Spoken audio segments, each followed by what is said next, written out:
This might surprise you, but some Mobile County Sheriff deputies only work to get tennis balls and other toys. This is true. Fox 10 News reporter Cheris Lombard shows you how deputy canines are trained to catch the bad guy. These deputy canines are trained to keep their nose on the prize. For 6 Mobile County Sheriff's deputies, these guys are their partners in fighting crime. And just like their human halves, they too must be trained to do that. The reason being is they get complacent, and the criminal element's always trying to change the game. They're always trying to come up with a way to outsmart the dog or outsmart us in finding the element. But it would be pretty hard to outsmart Oxy here. Oxy's partner, Deputy Jason Gifford, says Oxy's always ready to nab a bad guy. So we put him to the test.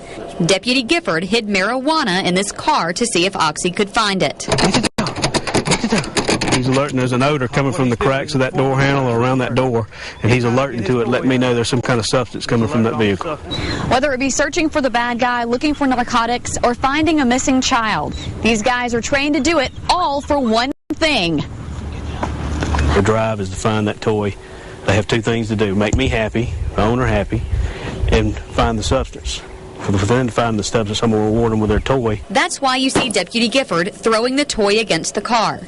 Training starts while the dogs are puppies. Toys are saturated with certain odors, such as marijuana. We'll throw their toy with them constantly, so they get used to smelling and seeing. So that's why they're trying to find that toy, is because they smell that, well, that's possibly my toy. They're able to distinguish each odor with the toy. That kind of blends, puts it together as one, all odors to one toy. See what I'm saying?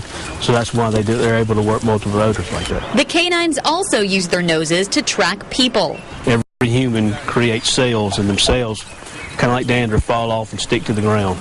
Well, they ferment. When ground disturbance, when he disturbs the ground, they're sticking there and they're fermenting, and that's what he's smelling. When he's casting back and forth, that odor's traveling on the ground, is locking, and he's just keeping his nose on it. After a hard day's work, each dog goes home with his partner. Just like every other deputy that puts on a uniform. They're one of the team, just like everybody else. They're our family, just like our kids or anything else. When one workday is done, just like his partner, he goes home and gets ready for another. Reporting in Mobile, Cheris Lombard, Fox 10 News.